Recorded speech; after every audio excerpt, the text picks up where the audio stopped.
Imaginez les eaux lentes et brunes du Nil, anciennes et indifférentes, reflétant un ciel de la couleur d'une ecchymose qui s'estompe.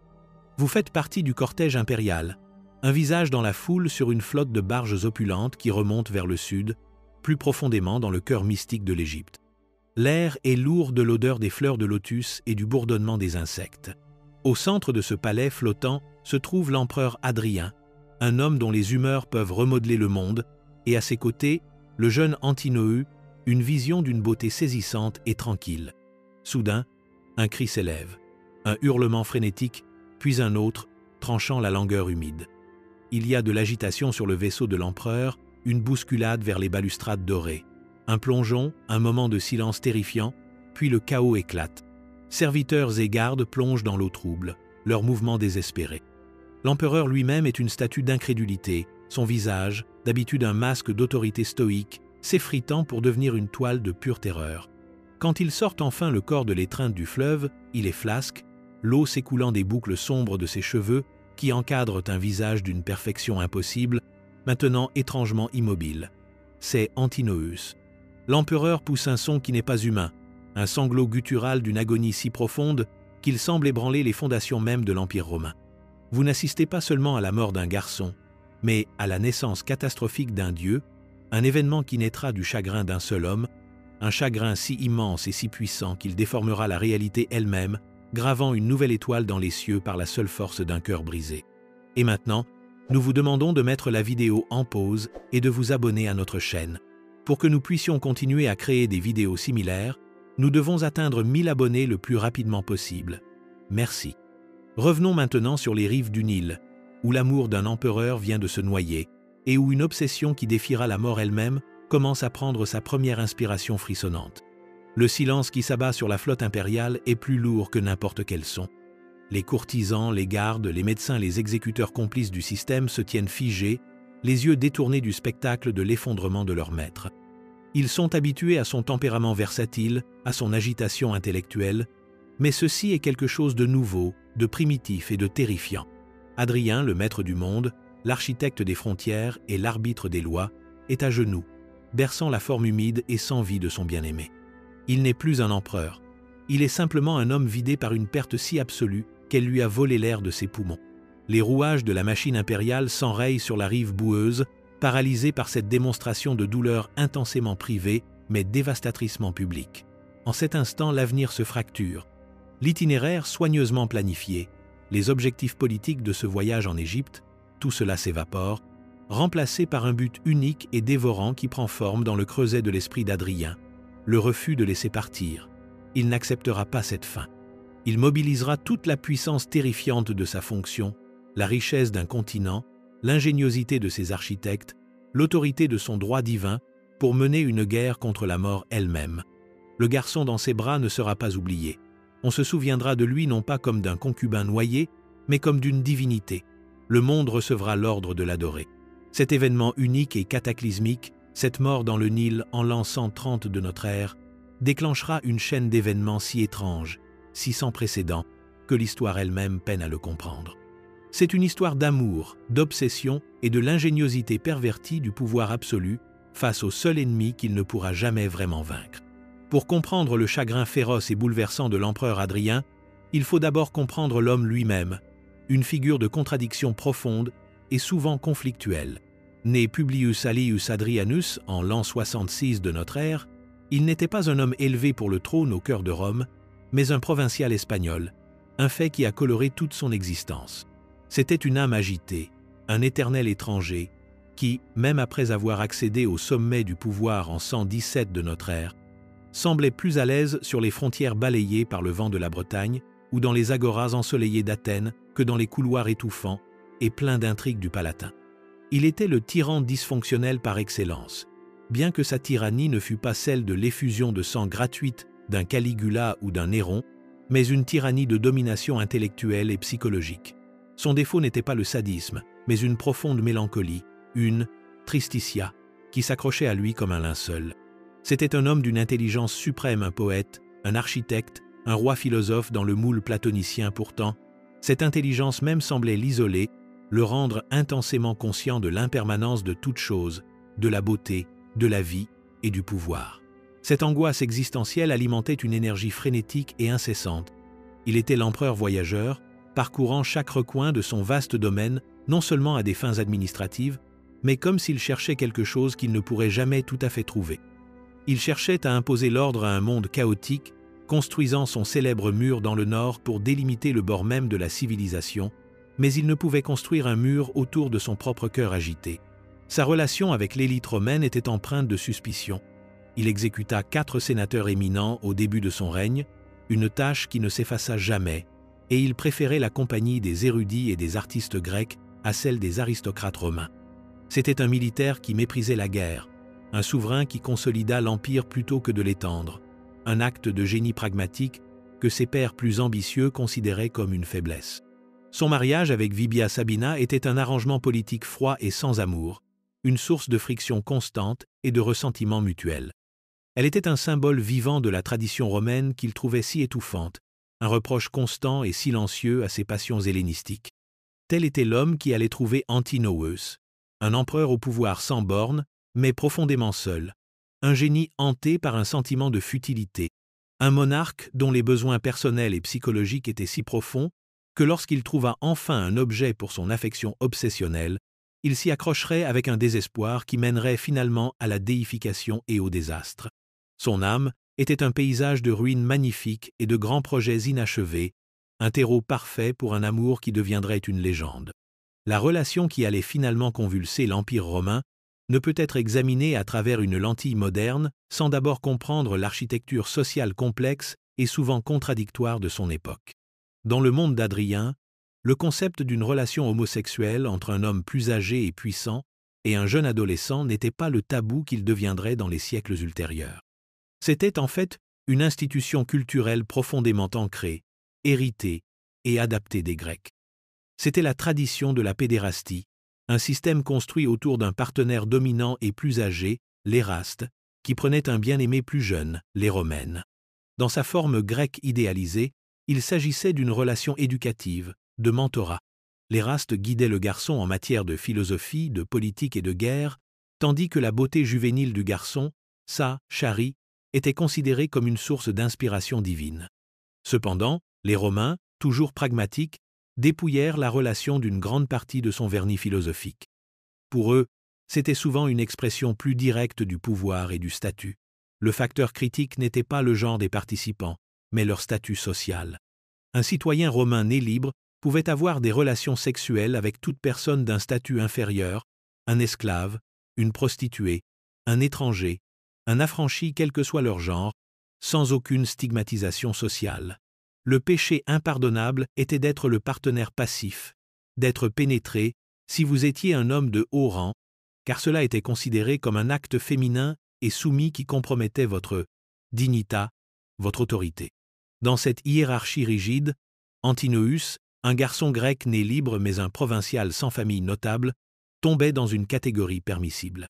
Il était la possession, l'objet de l'affection, mais il était fondamentalement impuissant. Il n'était pas l'égal d'Adrien, il ne pourrait jamais l'être. Ce déséquilibre inhérent et brutal est le cœur sombre de leur histoire. Antinous n'était pas un partenaire au sens moderne du terme. Il était un favori, un concubin, une œuvre d'art vivante dont l'existence dépendait entièrement du désir continu de l'empereur. Chaque luxe dont il jouissait, chaque porte qui s'ouvrait pour lui, dépendait de l'affection d'un seul homme. Pouvez-vous imaginer la pression psychologique d'une telle position? Savoir que votre valeur, votre sécurité, votre vie même sont liées aux caprices fugaces et changeants de l'homme le plus puissant de la terre. C'était une cage dorée de la plus magnifique conception, mais une cage néanmoins, et ses barreaux étaient forgés à partir des lois non écrites et impitoyables du pouvoir social romain. Dans ce monde de pouvoir immense et de dynamique sociale complexe, entra un garçon de la province de Bithynie, dans ce qui est aujourd'hui la Turquie moderne. Son nom était Antinous.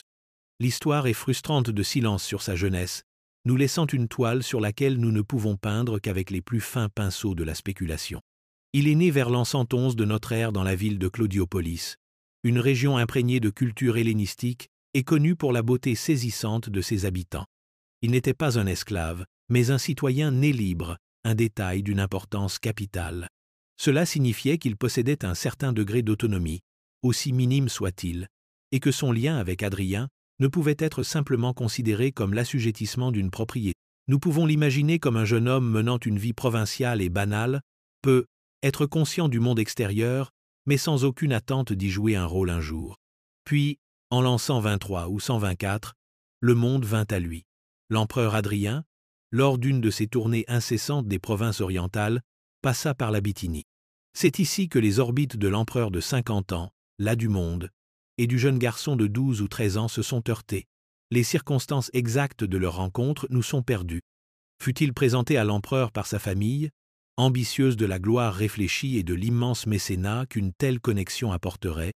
Fut-il repéré dans une foule, sa beauté exceptionnelle étant un phare qui attira l'œil notoirement averti de l'empereur? L'historien du IIe siècle Dion Cassius déclare simplement qu'Antinoüs devint le « garçon bien-aimé d'Adrien ». Il est introduit dans les archives historiques non pas comme une personne, mais comme une possession. À partir de ce moment, sa vie cessa de lui appartenir. Il fut emporté dans le cortège impérial, un maelstrom de pouvoir, de luxe et d'intrigue. Nous devons le voir à travers le prisme de l'archétype de la victime impuissante, un jeune homme piégé par un destin qu'il n'a pas choisi. Imaginez la terreur et l'émerveillement. Un jour, vous êtes un garçon à Claudiopolis. Le lendemain, vous êtes l'ombre du maître du monde connu. Son ancienne vie, sa famille, ses amis, tout fut sectionné comme par un couteau. Il était désormais un satellite, toute son existence définie par sa proximité avec le soleil qu'était Adrien. Ses propres pensées, ses propres ambitions, s'il en avait, étaient désormais secondaires, submergées par la gravité écrasante de la personnalité de l'empereur. Le portrait psychologique est celui d'une profonde dislocation, une jeune âme arrachée à l'obscurité et placée au centre même de l'univers, forcée de naviguer dans un monde auquel rien n'aurait pu le préparer. Une fois Antinoüs absorbé par la cour impériale, leur relation commença à se solidifier selon les lignes classiques de l'Éraste et de l'Éromène, mais filtrée à travers le prisme unique et obsessionnel de la personnalité d'Adrien. L'empereur, un philhellène passionné, se serait vu comme accomplissant l'idéal le plus élevé de la tradition grecque. Pour lui, ce n'était pas simplement un engouement physique, c'était un projet pédagogique et philosophique. Il prit en charge l'éducation complète d'Antinoüs. Le garçon fut instruit en littérature et en philosophie, initié aux grandes œuvres de l'art et de la pensée grecque qu'Adrien vénérait tant. Imaginez le garçon, dont le monde était autrefois la campagne endormie de Bithynie, discutant maintenant de Platon avec l'empereur lui-même, ou écoutant des récitations d'Homère à la lueur d'une lampe dans une tente de campagne sur la frontière germanique. Il était moulé, façonné et poli par Adrien, transformé d'un beau garçon provincial en le parfait compagnon impérial, une incarnation de l'idéal hellénique qu'Adrien cherchait à cultiver dans tout l'Empire. Il devint l'ombre constante d'Adrien lors de ses voyages sans fin, une présence silencieuse et belle sur fond de 1000 paysages différents. Mais cette éducation était aussi une forme de contrôle, une façon de s'assurer que le monde d'Antinoüs tournait entièrement autour des passions d'Adrien. Le garçon apprit à voir le monde à travers les yeux de l'empereur, à apprécier l'art qu'il appréciait, à valoriser les idées qu'il valorisait. Cela créa un lien d'une intimité profonde et peut être suffocante. Tandis que cette relation s'épanouissait, les exécuteurs complices du système de la cour observaient et s'adaptaient. Les courtisans, qui comprenaient que la proximité avec le favori de l'empereur signifiait la proximité du pouvoir, auraient traité le garçon avec un respect obséquieux et mielleux. Ils l'auraient vu non pas comme une personne, mais comme un canal vers la faveur impériale. Pendant ce temps, un ressentiment silencieux et amer couvait dans le cœur de l'impératrice Vibia Sabina. Elle, l'épouse de l'empereur, était une nécessité politique, un accessoire stérile et ignoré de la cour. Voir ce garçon étranger recevoir l'affection, l'attention et l'intimité qui lui étaient refusées a dû être une source d'humiliation constante et latente. Sa présence dans le récit est celle d'un fantôme au festin, un rappel du monde froid et officiel qui contrastait avec le monde passionné et privé qu'Adrien construisait avec Antinoüs. Sa souffrance silencieuse, sa complicité forcée dans sa propre marginalisation, ajoute une autre couche de sombre tragédie humaine au drame qui se déroule, soulignant le coût émotionnel de l'obsession de l'empereur sur tous ceux qui sont dans son orbite. Les années entre leur rencontre et le dernier voyage fatal en Égypte furent définies par le grand tour d'Adrien, une décennie presque ininterrompue de déplacements à travers la vaste tapisserie de l'Empire romain. C'est sur cette scène que se déroula la relation entre l'empereur et le garçon. Antinous était une présence constante, sa jeunesse et sa beauté contrastant vivement avec l'empereur vieillissant et mélancolique. Imaginez-les ensemble, un couple de silhouettes se déplaçant à travers les paysages épiques du IIe siècle. Imaginez-les à Athènes, la ville qu'Adrien adorait par-dessus tout, où l'empereur aurait personnellement guidé son jeune protégé à travers les temples de l'Acropole, sa voix remplie de la passion d'un érudit, tandis qu'il expliquait la signification philosophique et artistique du Parthénon. Antinous, à son tour, aurait été initié au mystère d'Éleusis aux côtés d'Adrien, une expérience religieuse profonde destinée à lier leurs âmes dans un voyage spirituel partagé. Puis imaginez-les sur les plaines balayées par le vent de la Dacie ou dans les villes animées et multiculturelles d'Asie mineure, comme Éphèse et Pergame. Antinous aurait été témoin de toute la puissance et de la diversité du monde romain, des légions s'entraînant aux frontières aux marchands marchandant dans 100 langues différentes sur les marchés bondés. Il vécut une vie de privilèges et d'exposition inimaginable, une vie dont aucun autre garçon de Bithynie n'aurait jamais pu rêver. Cette période de voyage servit à approfondir le lien entre eux, les isolant de la politique étouffante de Rome et créant leur propre monde privé. Sur la route, Adrien était moins un empereur qu'un mentor, un amant, un protecteur. Antinous, à son tour, était plus qu'un concubin, il était un compagnon, un étudiant, un confident, le seul récipiendaire des affections complexes de l'empereur. Le mouvement constant, le paysage en perpétuel changement, reflétait la nature agitée d'Adrien lui-même. Mais pour Antinous, qu'est-ce que cela signifiait? Cela signifiait une vie sans racines, un état de transit permanent. Il était détaché de tout lieu qu'il pouvait appeler chez lui, son seul point d'ancrage étant la personnalité puissante, et probablement écrasante, de son mécène. Ce voyage incessant, bien que luxueux, aurait renforcé sa dépendance totale à l'égard d'Adrien, un nomade doré dont le monde entier était contenu dans la bulle mouvante de la cour impériale. C'est pendant ces années que l'image d'Antinous commença à se répandre, pas encore en tant que dieu, mais comme le favori incontestable, une figure de fascination et de ragot à travers l'Empire, le beau garçon qui avait capturé le cœur de l'homme le plus puissant du monde. Alors que l'extérieur de la vie d'Antinous était d'un luxe et d'un accès sans précédent, le paysage intérieur de son esprit reste un mystère sombre et tragique. C'est ici que nous devons déployer une imagination empathique pour contempler le poids psychologique profond de sa position. Il vivait dans ce que l'on ne peut décrire que comme une cage dorée. Oui, les barreaux étaient en or, et la cage était remplie des meilleurs aliments, tissus et œuvres d'art que le monde pouvait offrir, mais c'était une cage néanmoins. Il était fondamentalement non libre. Chaque instant de sa vie était soumis à l'examen de la cour et aux caprices de l'empereur. Il avait été coupé de son passé, de sa famille, de sa patrie, et sa propre identité avait été systématiquement écrasée par les désirs d'Adrien. Pouvez-vous imaginer la pression étouffante? On attendait de lui qu'il soit une source constante de beauté et de délices, un reflet immaculé des idéaux helléniques de l'empereur. Il n'avait pas de père, personne à qui il pouvait se confier, qui ne soit pas aussi un serviteur de l'empereur. La solitude a dû être immense, une angoisse creuse s'installant dans son estomac comme une pierre, même au milieu de la splendeur du palais impérial. La nature même de sa relation avec Adrien, centrée sur sa jeunesse et sa beauté, contenait les germes de sa propre destruction. Au moment où il atteignit la fin de son adolescence, vers 18 ou 19 ans lors du voyage en Égypte, il était à l'aube de l'âge d'homme. Dans la culture romaine, c'était une transition critique. La beauté douce et imberbe de l'Héromène s'estompait, remplacée par le menton piquant et les traits durcis d'un homme. Son rôle, tel que défini par la Convention, touchait à sa fin naturelle. Qu'adviendrait-il de lui alors? Serait-il mis à la retraite, doté d'une sinécure confortable mais sans signification, et remplacé par un garçon plus jeune et plus beau? Cette pensée a dû être une source d'anxiété constante et rongeante. Il était piégé. Il ne pouvait pas retourner à son ancienne vie, car il était maintenant trop célèbre, trop changé. Mais sa vie actuelle était bâtie sur les sables mouvants du désir d'un homme plus âgé et de la nature éphémère de sa propre jeunesse. C'est le cœur tragique de la victime impuissante. Sa souffrance n'était pas celle d'un abus physique, mais d'une lente et progressive déshumanisation. Il devenait moins une personne et plus un objet, une belle statue qu'Adrien souhaitait posséder pour toujours.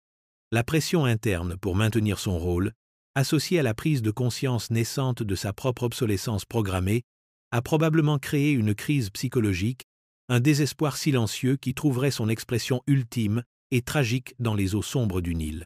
Au fil des années et de la transition d'Antinoüs de garçon à jeune homme, l'affection d'Adrien sembla se transformer en quelque chose de beaucoup plus puissant et périlleux, une véritable obsession. L'empereur, un homme très conscient du passage du temps et de l'inévitabilité de la décomposition, un thème qui hantait sa poésie et ses projets architecturaux, voyait en Antinoüs une perfection qu'il voulait désespérément rendre permanente. Il ne suffisait plus de simplement profiter de la compagnie du garçon, il ressentait un besoin compulsif de capturer et d'immortaliser sa beauté, de défier les lois naturelles du vieillissement et de la mort. C'est probablement à ce moment-là que les premières commandes de sculpture d'Antinoüs ont commencé bien avant sa mort. Adrien, le grand mécène des arts, a tourné les immenses ressources de l'État vers un projet profondément personnel. Il a convoqué les meilleurs sculpteurs de Grèce et d'Asie mineure, leur confiant une mission unique et sacrée, capturer l'essence d'Antinoüs dans le marbre et le bronze. Ce n'étaient pas seulement des portraits, c'étaient des actes d'adoration, des tentatives de distiller la charie vivante du garçon dans une forme éternelle. Ce désir révèle le cœur du défaut psychologique d'Adrien, sa forme spécifique de tyrannie dysfonctionnelle. Sa peur personnelle de la perte et de l'impermanence commençait à se manifester comme une grande entreprise artistique parrainée par l'État. Sa fixation sexuelle et émotionnelle s'était métastasée en une psychose politique et culturelle. Il utilisait le pouvoir de sa fonction pour mener une guerre privée contre le temps. Chaque sculpture était une victoire, une façon de s'accrocher au garçon, de posséder une version idéalisée de lui qui ne vieillirait jamais, ne changerait jamais et ne partirait jamais. Pour Antinoüs, qu'est-ce que cela a dû être de voir son propre visage, son propre corps, reproduit encore et encore dans la pierre froide et dure. Cela aurait été une expérience profondément aliénante, un rappel constant qu'il était apprécié non pas pour ce qu'il était, mais pour son apparence un objet esthétique à admirer et à préserver. Il était, en un sens très réel, transformé en statue de son vivant. Cette fixation artistique était une sombre préfiguration de ce qui allait suivre. La tentative d'Adrien d'immortaliser Antinoüs dans l'art trouverait son expression ultime et grotesque dans son effort pour l'immortaliser en tant que Dieu. L'amour de l'empereur devenait une force étouffante et dévorante, une force qui cherchait à posséder son objet si complètement qu'elle finirait, et peut être inévitablement, par éteindre la vie qu'elle chérissait tant. L'acte final de cette tragédie s'est déroulé dans le cadre ancien et mystique de l'Égypte. À l'automne de l'an 130 de notre ère, le cortège impérial entama son voyage fatidique sur le Nil.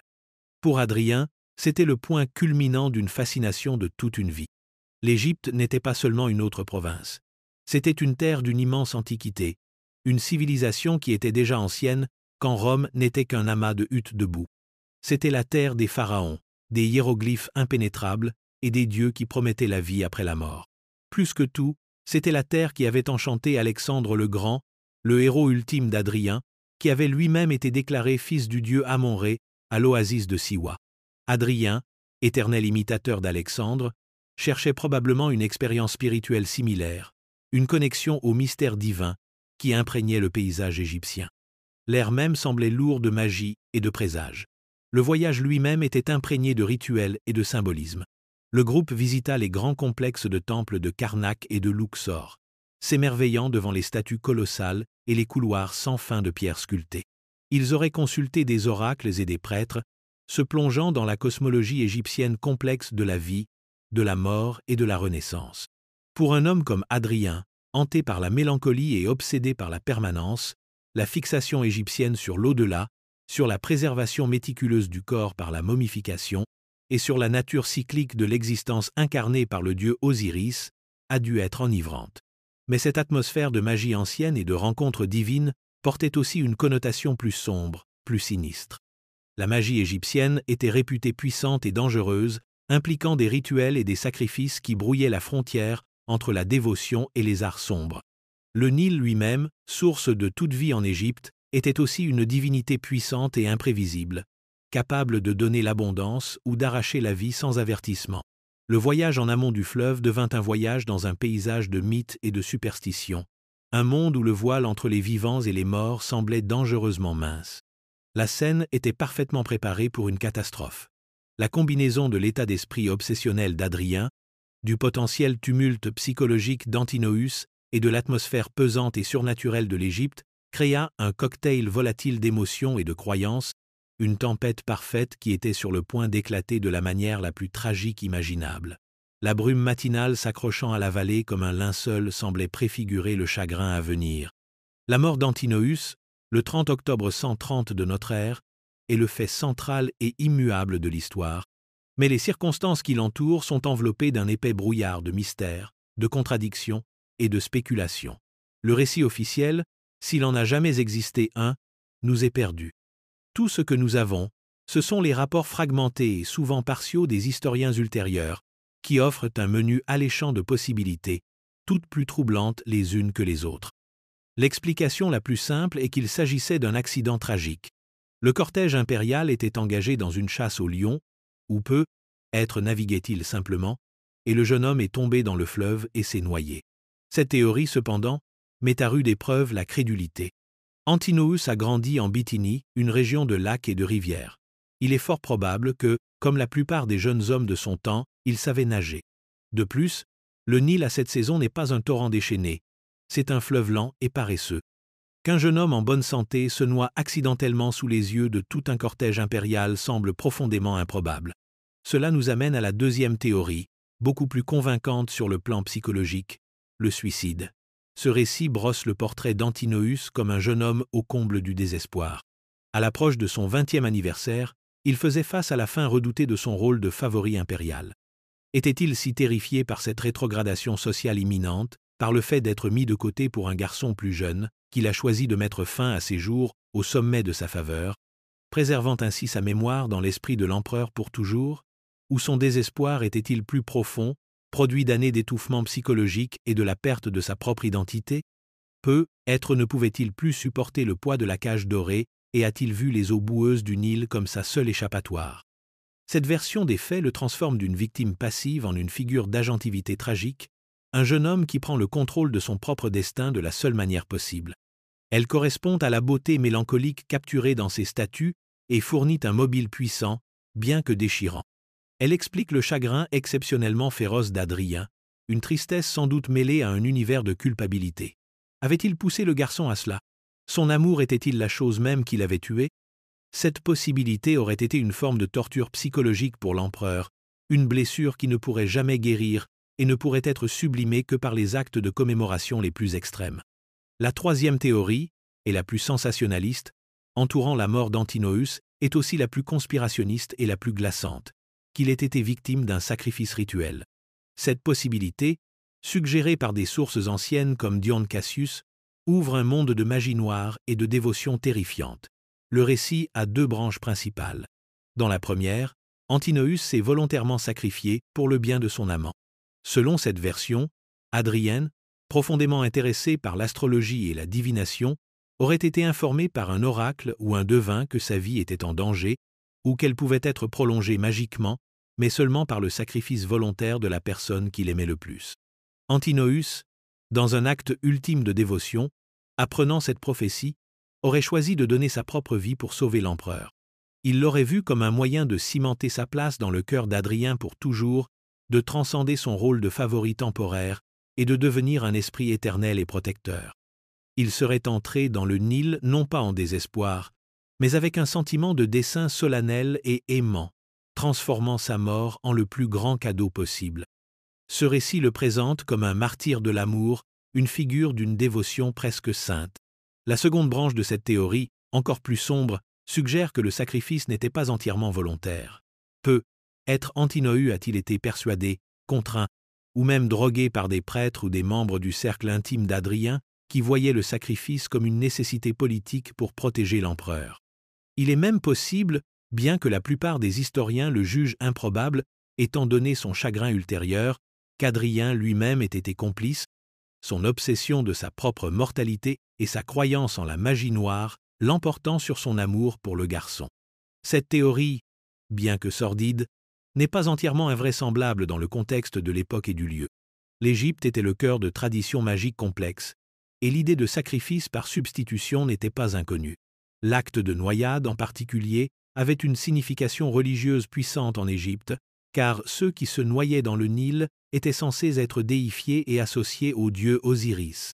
Qu'Antinoüs ait été un martyr volontaire, une victime contrainte ou simplement un accident tragique, Le fait que sa mort se soit produite par noyade dans le Nil a fourni à Hadrien le prétexte théologique parfait pour ce qui allait suivre.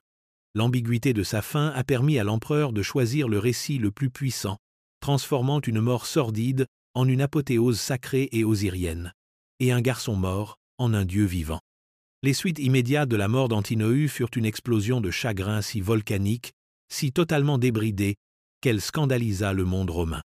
L'empereur Hadrien, un homme réputé pour sa discipline et son contrôle de soi stoïque, un roi philosophe qui gouvernait un quart de la population mondiale, s'effondra complètement et publiquement. L'historien Aurelius Victor a écrit qu'il pleurait comme une femme, une description profondément accablante dans la culture hypermasculine de Rome, où la retenue émotionnelle était la marque d'un homme aristocratique. Ce n'était pas la douleur digne et silencieuse d'un chef, c'était le gémissement brut et plaintif d'une personne dont le monde entier avait été brisé. Imaginez la scène sur la barge impériale.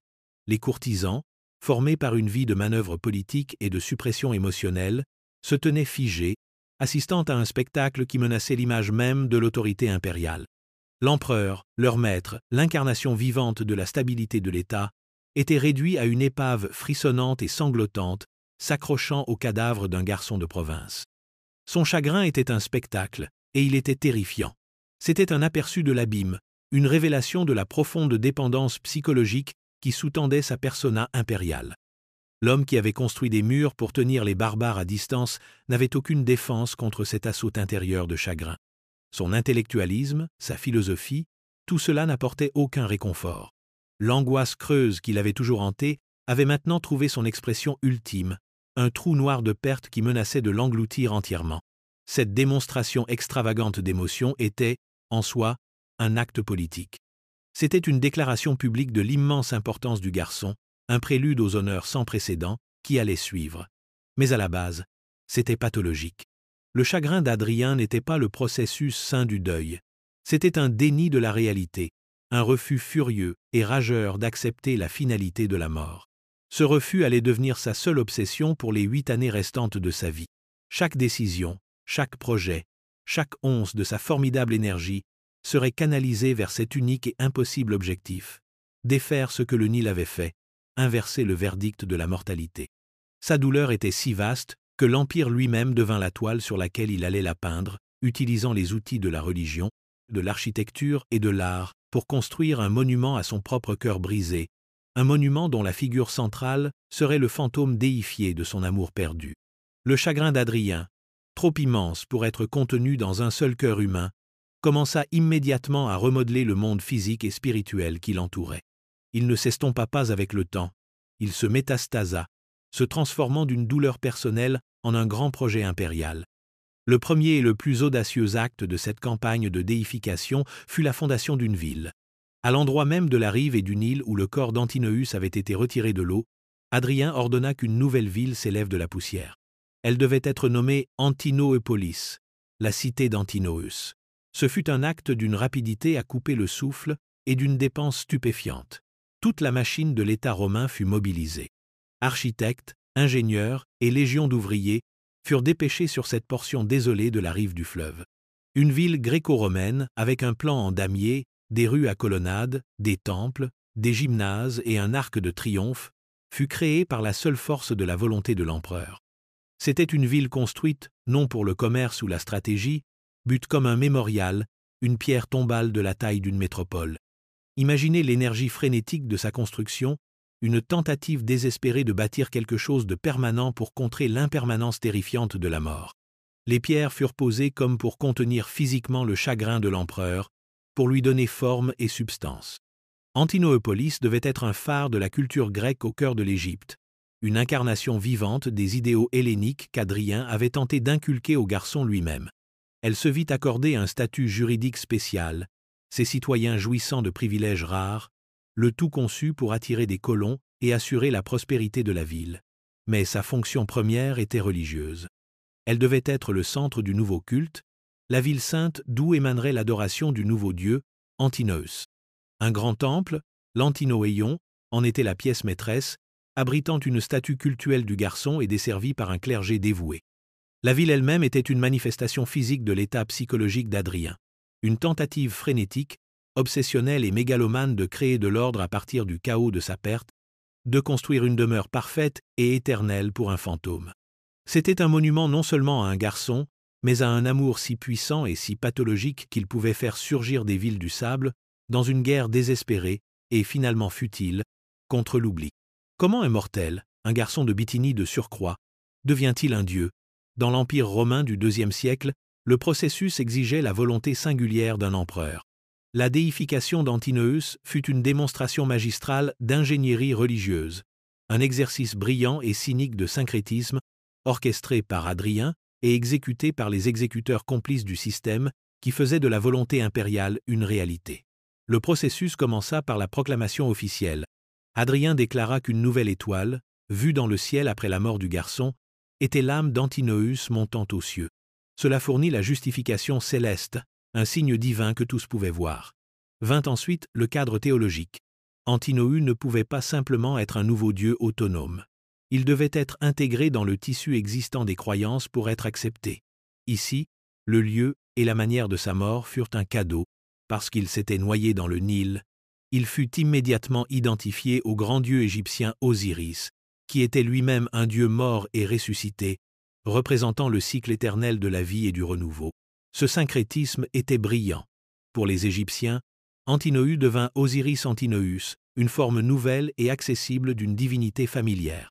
Pour les Grecs, sa jeunesse, sa beauté et sa mort tragique en firent un candidat naturel pour Dionysos, le dieu de l'extase, du vin et de la Renaissance. Dans d'autres régions, il fut fusionné avec Hermès, le dieu messager qui voyageait entre les mondes des vivants et des morts. Il devint une divinité flexible et adaptable, un modèle divin sur lequel différentes cultures pouvaient projeter leurs propres croyances. Une fois la théologie établie, l'infrastructure du culte fut créée. Un sacerdoce formel fut établi, avec son grand prêtre dans la nouvelle ville d'Antinoépolis. Des temples et des sanctuaires commencèrent à apparaître à travers l'Empire oriental, financés par le trésor impérial. Des jeux annuels, les Antinoia, furent établis, à l'image des grands jeux organisés en l'honneur des dieux de l'Olympe.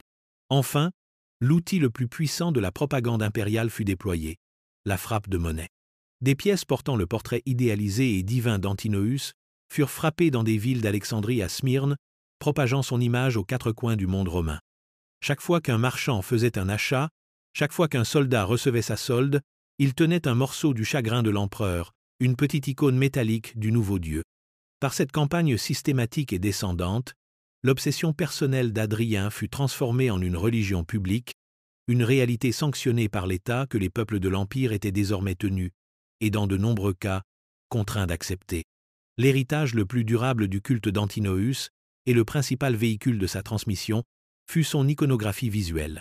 Hadrien, accablé de chagrin, lança une production artistique de l'image de son favori à une échelle jamais vue pour une figure non impériale dans l'histoire romaine.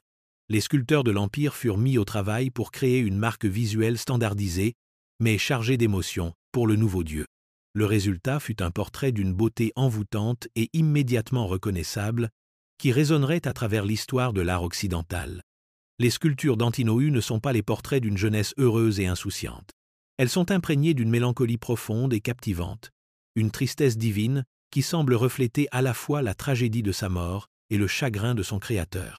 Dans la représentation typique, la tête est légèrement inclinée vers le bas, le regard détourné, comme perdu dans la contemplation ou portant un lourd fardeau. Le visage est un ovale parfait, avec des lèvres pleines et sensuelles et un nez droit et classique. Mais ce sont les cheveux et les yeux qui sont les plus distinctifs. Les cheveux sont une masse épaisse et indisciplinée de boucles profondes, un témoignage de la vitalité juvénile qui encadre le visage d'un halo sombre. Les yeux, aux paupières lourdes et ombrées, n'engagent pas directement le spectateur. Ils regardent vers l'intérieur, ou au-delà de vous, vers une distance douloureuse et invisible.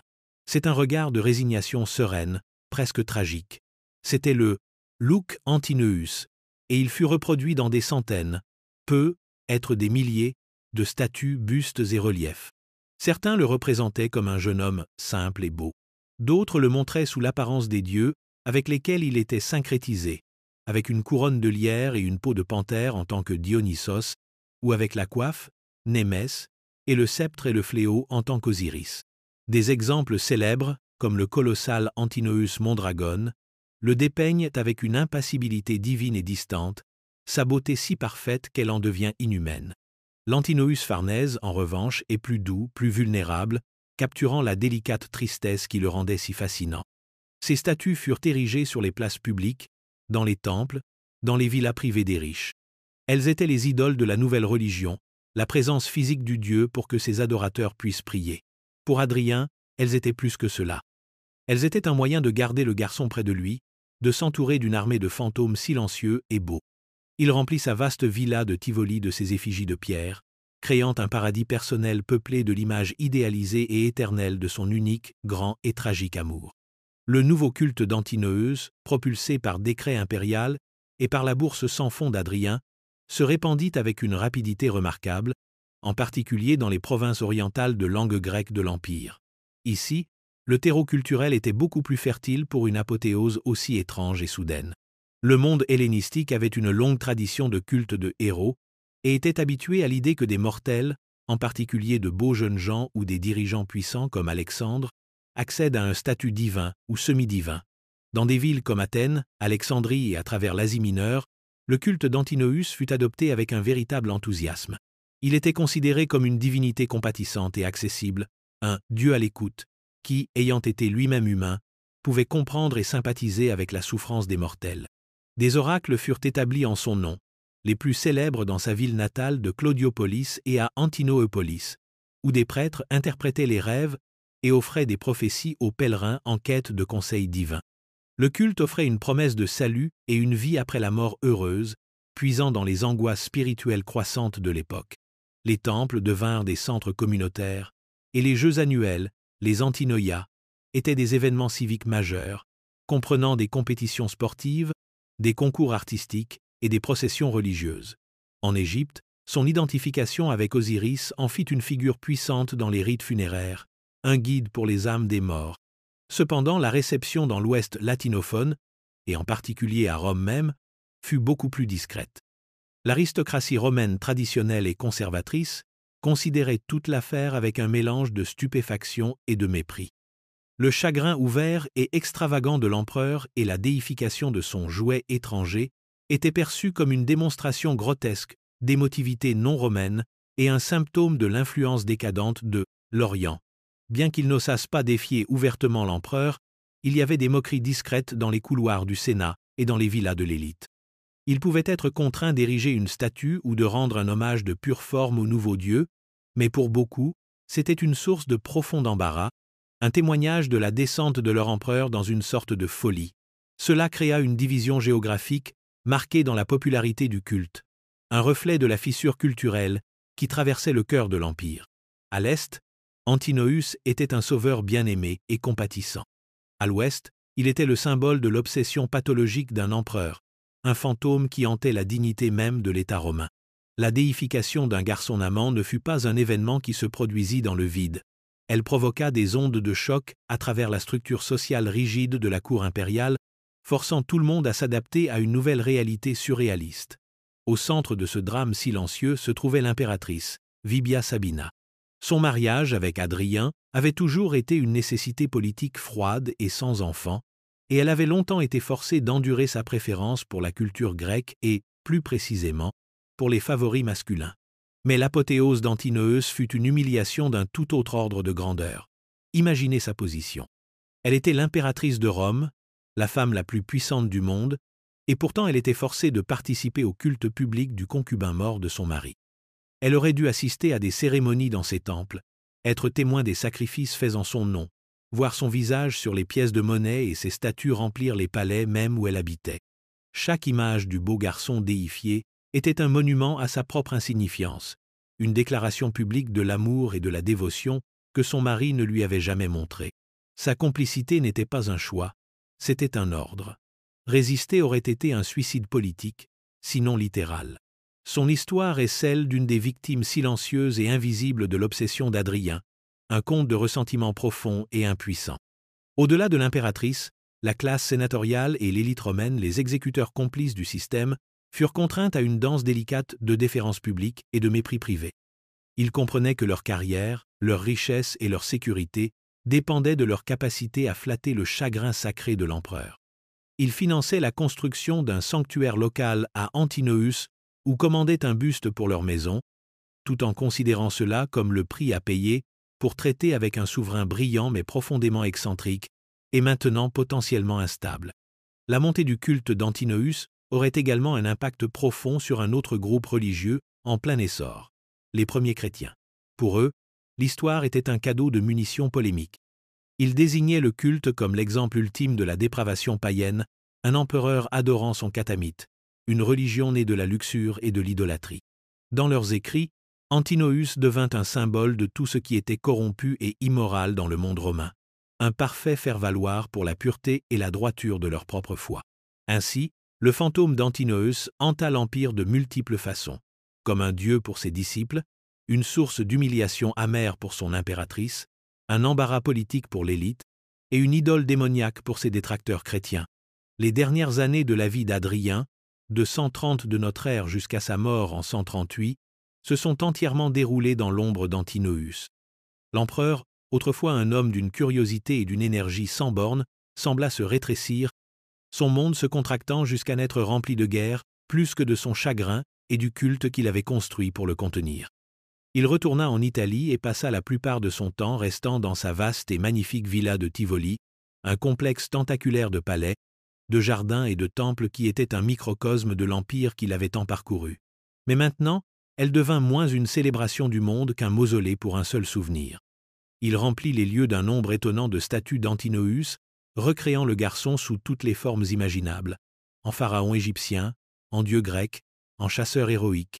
Se promener dans la villa aurait été une expérience surréaliste, un voyage à travers une forêt de fantômes de pierre, chacun étant un reproche parfait et silencieux. Son esprit autrefois agité était brisé. L'homme qui avait visité chaque province quittait à peine son domaine. Sa mélancolie, la tristitia, qui avait toujours fait partie de lui, s'approfondit en une dépression chronique et débilitante, ponctuée de crises de paranoïa et de rage.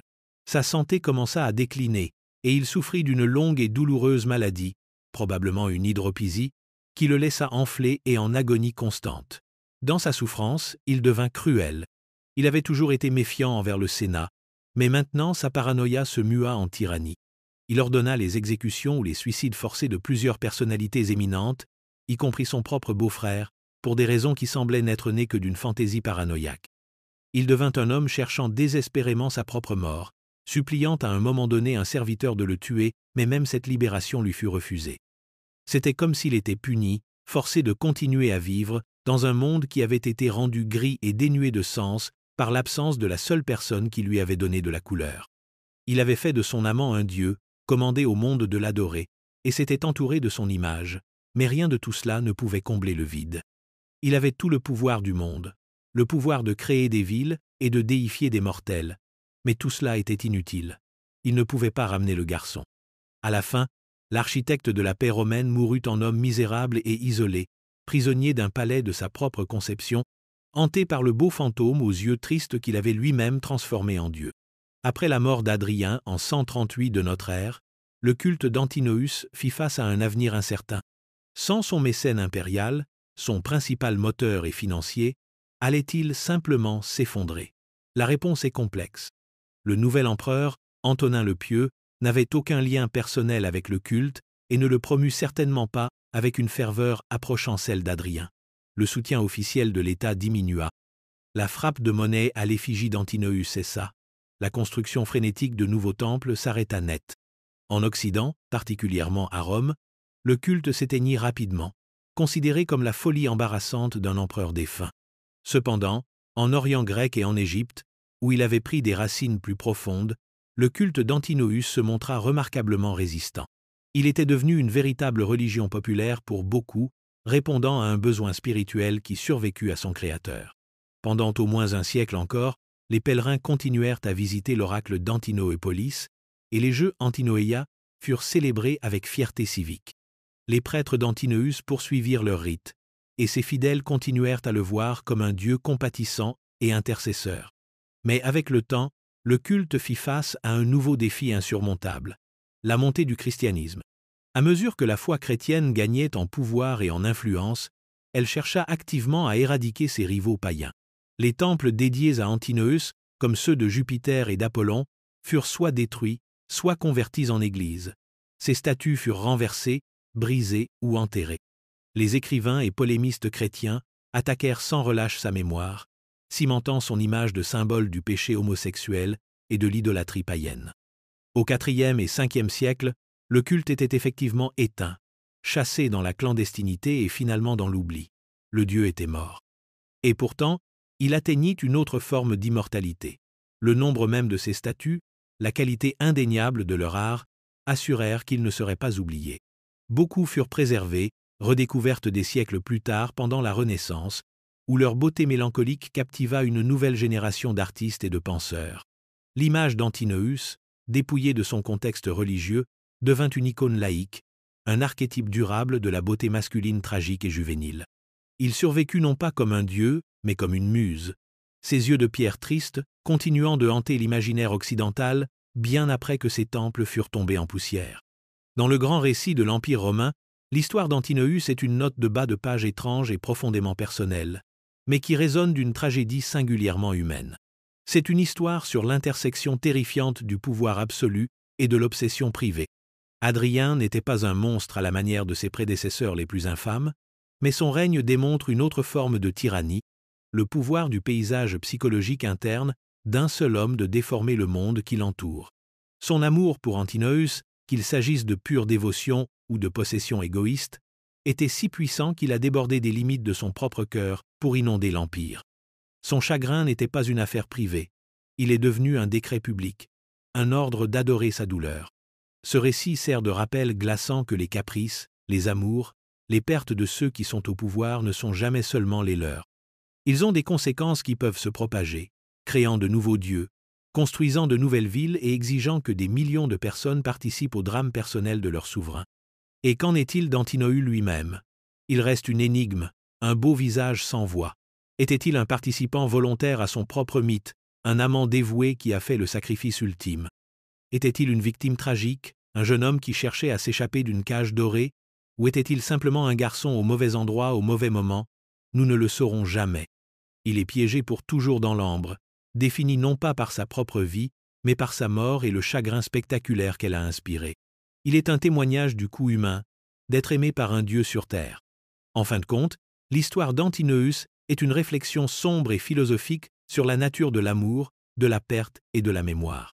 Hadrien, dans sa tentative frénétique, magnifique et finalement folle de vaincre la mort, a donné à son bien-aimé une immortalité étrange et sans précédent. Il n'a pas réussi à garder le garçon, mais il a réussi à préserver le fantôme. Et ainsi, à travers les millénaires, il nous reste l'héritage envoûtant de cette affaire, les ruines d'une ville bâtie sur le chagrin et le visage mélancolique, sans cesse reproduit, d'un beau garçon de Bithynie qui, pour un bref et étrange moment de l'histoire, fut forcé de devenir un dieu.